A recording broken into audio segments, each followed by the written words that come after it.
você para vir comigo no Evangelho de Mateus, no seu capítulo 14, e o versículo 34 ao 36. São 3 versículos. Estaremos aqui fazendo uma reflexão juntamente com você. Diz-nos a palavra do Senhor: então, estando já no outro lado, chegaram à terra em Genezaré. Recorrendo os homens daquela terra, reconhecendo os homens daquela terra, mandaram avisar a toda a circunvizinhança, e trouxeram-lhes todos os enfermos, e lhe rogavam que ao menos pudessem tocar na orla de suas vestes, e todos os que tocaram ficaram sãos. A nossa reflexão hoje ela está versada sobre toque em Jesus e seja curado.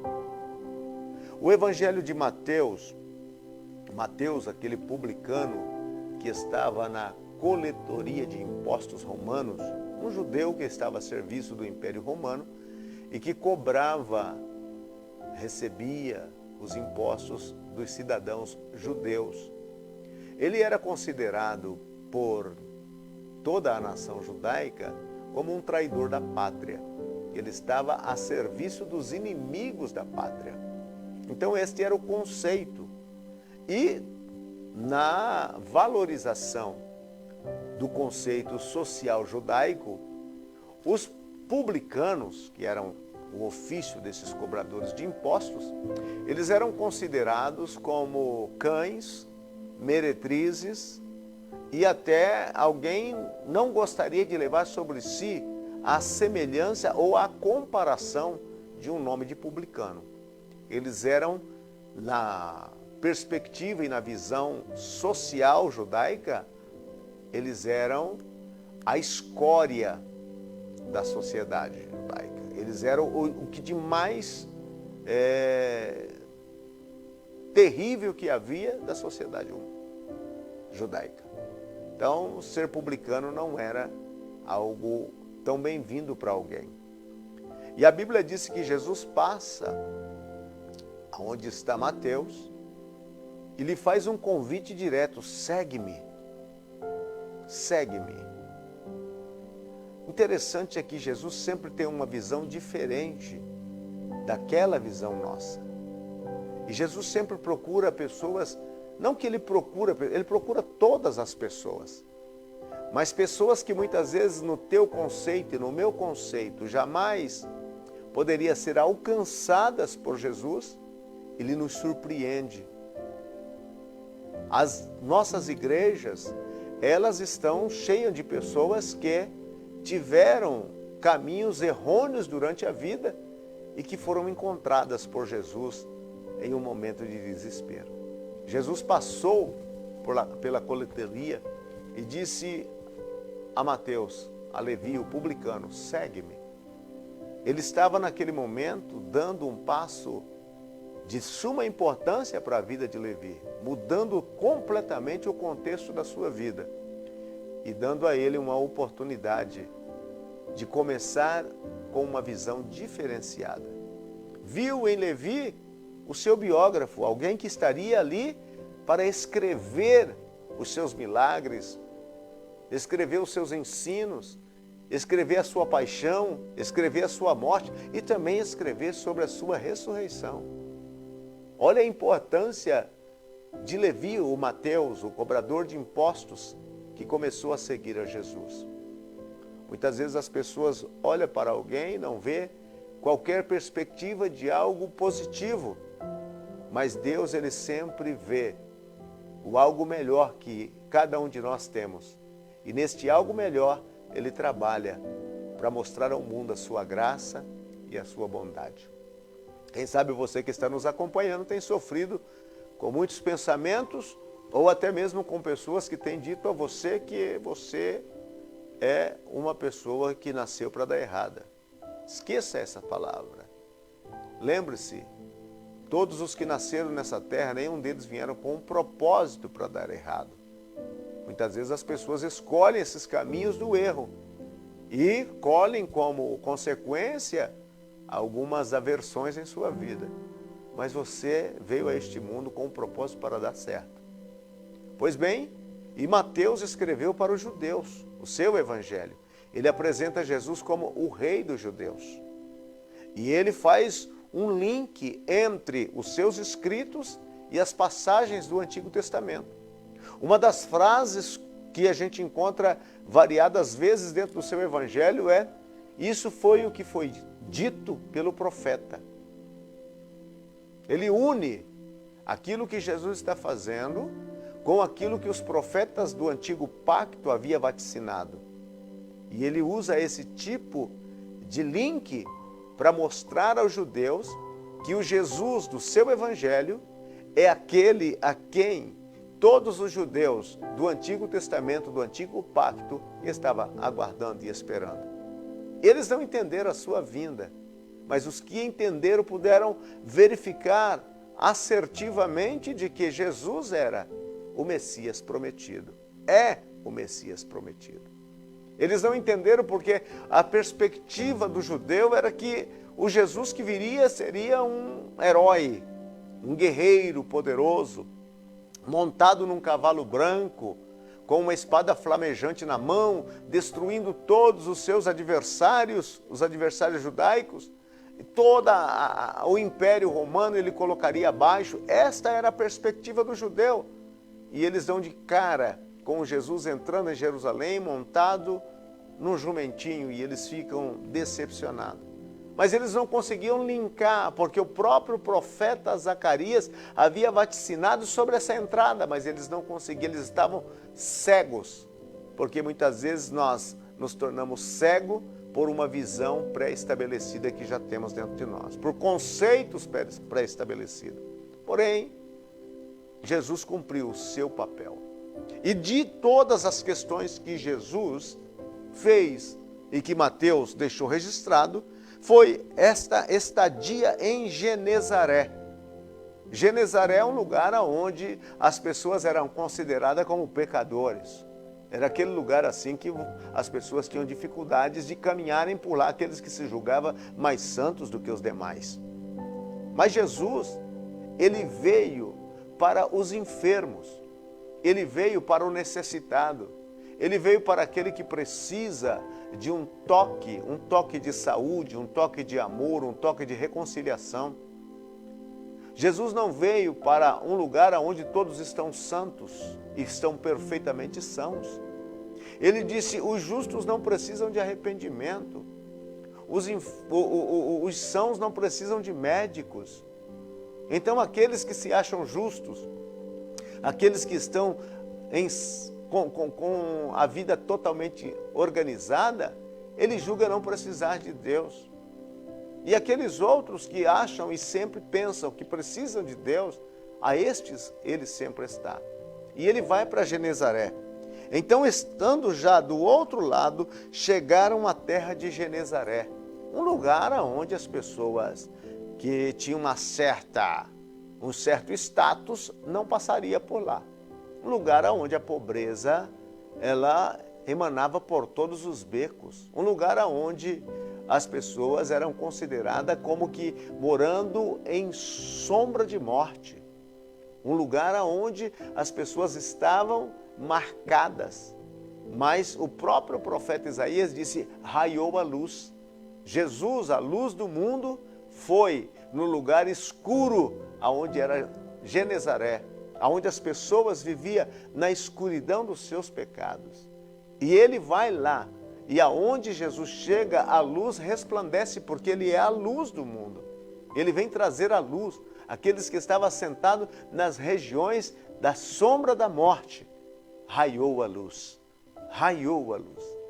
O lugar foi abençoado pela presença de Jesus, porque aonde Jesus vai, por mais terrível que esteja a situação, há uma mudança drástica e tremenda. Nós podemos ver isso quando ele vai a Jericó, uma cidade que foi amaldiçoada por Josué após a conquista de Jericó.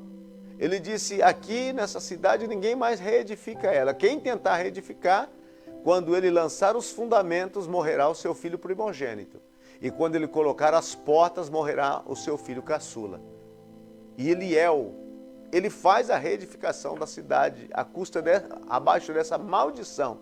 Tanto o seu filho primogênito como o seu filho caçula morre para que ele pudesse construir aquela cidade novamente. Era uma cidade conhecida por ser uma cidade que pairava uma maldição sobre ela. Mas Jesus foi lá e ele já entrou na cidade curando Bartimeu, que era um cego, que estava pedindo esmola na entrada da cidade. E lá no meio da cidade ele já entrou salvando um Zaqueu, que também era amigo de profissão de Mateus, era um publicano. Isso está registrado em Lucas capítulo 19. Então Jesus chega, mudou a história da vida de Bartimeu. Jesus chegou em Jericó, no lugar de maldição, e mudou a história da vida de Zaqueu. Na mesa, quando Zaqueu está comendo, ele diz: Senhor, eu quero neste momento restituir todo mundo que eu roubei. E 4 vezes mais. E depois dá aos pobres o restante. Jesus disse: hoje veio salvação a esta casa, porque este também é filho de Abraão. Então Jesus, por onde ele passou, ele mudou a história das pessoas. E em Genezaré não seria diferente. A vida em Genezaré seguia o seu ritmo normal e natural. Os pecadores saindo para pecar, as pessoas sem motivação de vida, aquela vida monótona e aquela marca que todos os que se consideravam santos diziam: não atravesse por outro lado do Mar da Galileia, não vá para Genezaré. Lá o povo é um povo contaminado. Se você for para lá, você vai acabar se contaminando também. Faça-se essa divisão. Quantas vezes as pessoas estão discriminando? Mas Jesus, ele não discrimina as pessoas. Ao contrário, ele atravessou e foi lá em Genezaré. E quando ele chega em Genezaré, as pessoas que estavam em Genezaré reconheceu ele. Porque ele sempre tem algo de diferente. Ele se faz igual a nós, mas é superior a nós. Paulo disse em Filipenses capítulo 2 que ele não se aferrou a ser igual a Deus, mas assumiu a forma humana e, estando em forma de servo, se aniquilou. Se aniquilou. Jesus, ele, para poder comunicar conosco, se fez um de nós. É o que disse João 1,14. E o Verbo se fez carne e habitou entre nós.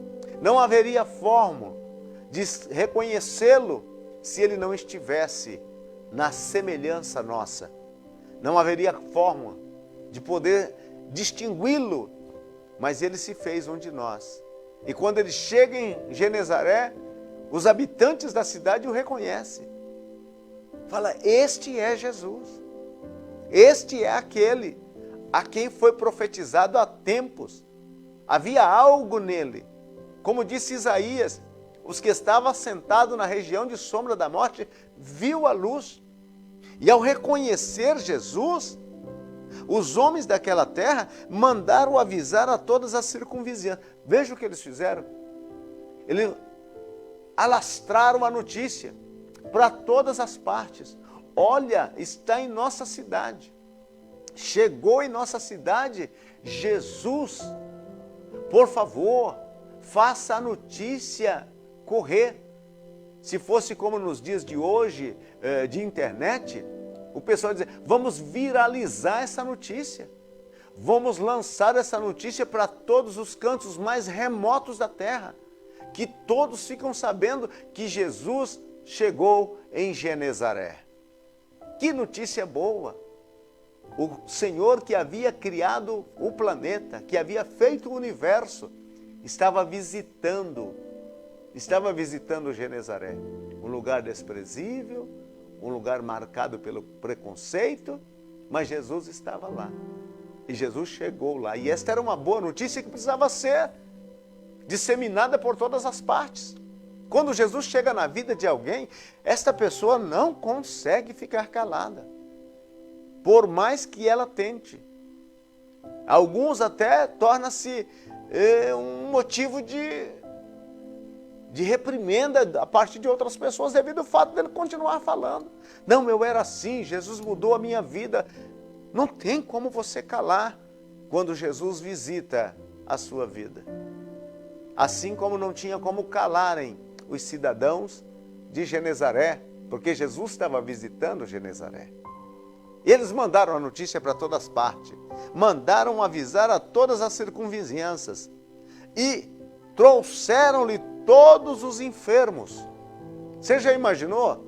Ele chegou, como a notícia sobre ele era esparcida por toda parte, a notícia tinha chegado primeiro, chegou primeiro a notícia daquilo que ele fazia, das obras que ele realizava. E quando ele estava lá em Genezaré, agora os homens mandam avisar. E diz, olha, todo doente que vocês tiverem aí na casa, traga. O homem chegou, o doutor chegou. Vem aqui.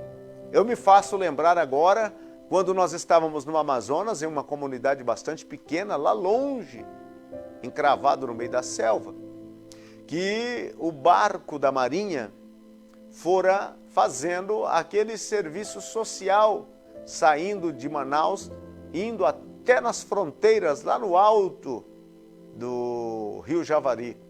Então eles iam fazendo registro de nascimento, título de eleitor, carteira de identidade, e havia também odontologia, e havia também medicina. Havia um médico, havia um odontólogo para atender os ribeirinhos.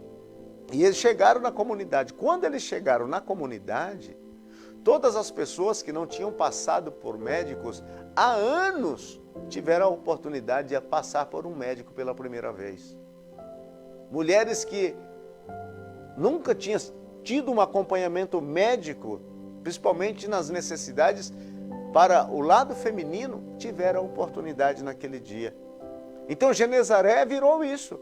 Chegou Jesus, então traga todos os enfermos que há, porque ele chegou. E eles então começaram a trazer os enfermos para Genezaré. E rogavam, eles pediam. O pedido deles que é interessante. Eles queriam, não era nem tocar no corpo de Jesus, eles queriam tocar nas orlas do seu manto. Lá nas orlas do seu manto. Quem sabe a notícia da cura da mulher, do fluxo de sangue, tinha chegado lá. Que ela tinha fé no coração.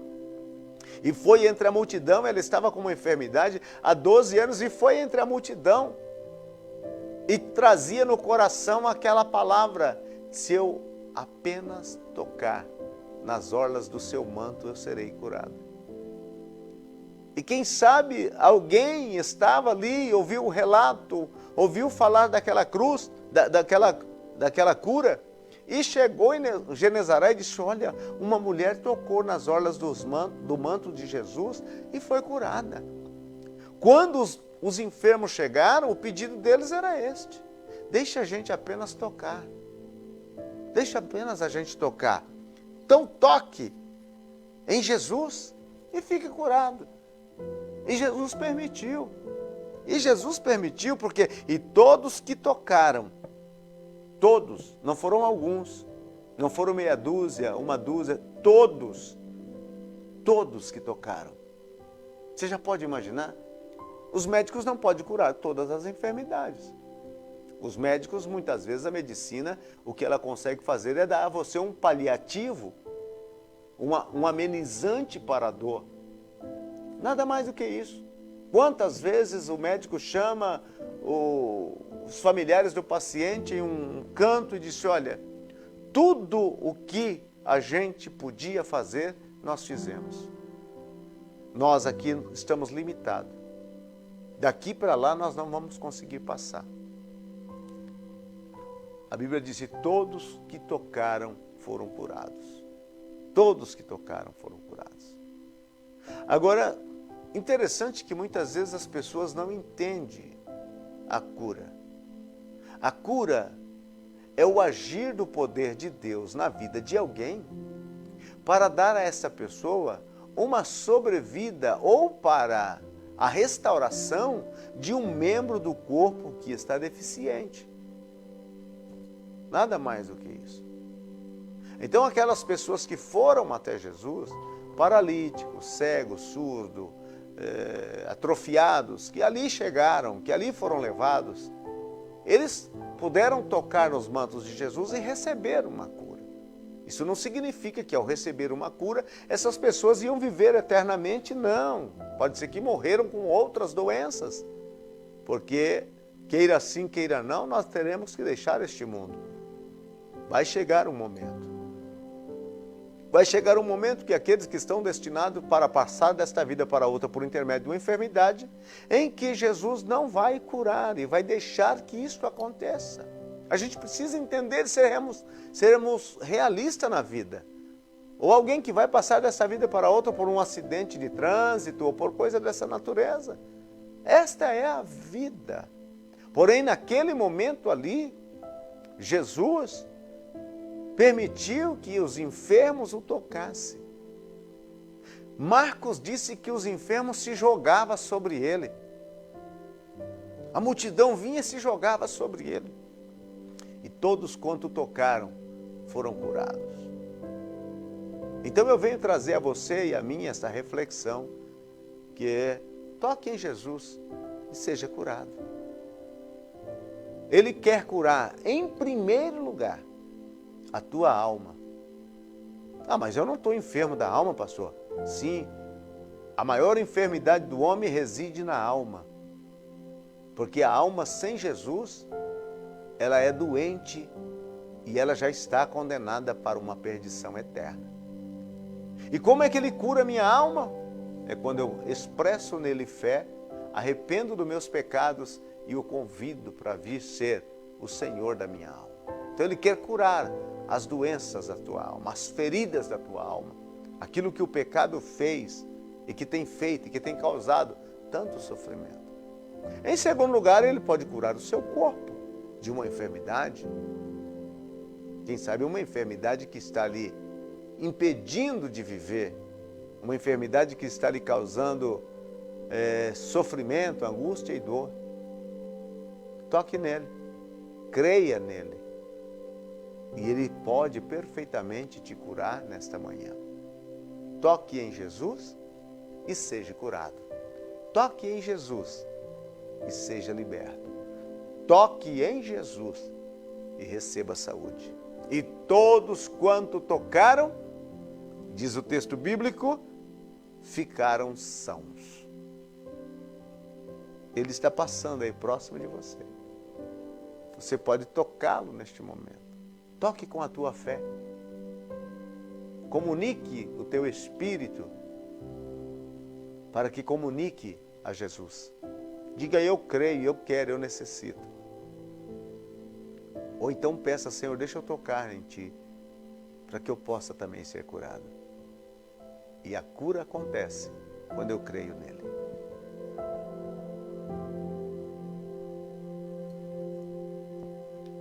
Nós vamos orar neste momento. Eu quero convidar você para uma oração. Quem sabe você está precisando de uma cura de Deus.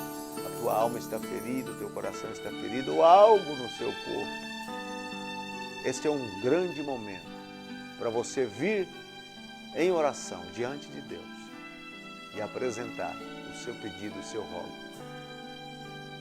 Curve a sua cabeça, feche os seus olhos onde você estiver e renda-se a Deus. Renda-se a Jesus. Faça comigo essa oração. Senhor Jesus, eu venho a Ti, tal como sou. Reconheço que sou um pecador e Te peço que me perdoe. Perdoa os meus pecados. Lava a minha alma no Teu sangue. Eu Te recebo na minha vida como o meu Salvador pessoal e quero o Teu perdão e viver para Ti. Senhor Jesus, visita cada um daqueles que estão conosco nesta manhã. Senhor, estenda as Tuas mãos sobre a vida de cada um deles. Aquele que está precisando de uma cura da Tua parte, estenda as Tuas mãos. Cura esta alma, cura esta vida. Levanta este que está prostrado, este outro que já não tem forças para caminhar. Este que está acamado, Senhor, com dengue, com Covid, aquele que está, Senhor, paralisado com o problema das artérias tapadas do coração, aquele que está enfermo do pulmão, do esôfago. Senhor, estenda as Tuas mãos sobre aquele que enfermo está dos rins, do estômago. Ó Deus, visita nesta hora. E assim como o Senhor em Genezaré curou tantos que ali estavam enfermos, cure agora. Que esta pessoa, este amigo, essa amiga, este irmão, possa estender a mão e tocar em Ti pela fé e receber a cura perfeita para a sua vida. Por Cristo Jesus oramos e agradecemos. Amém.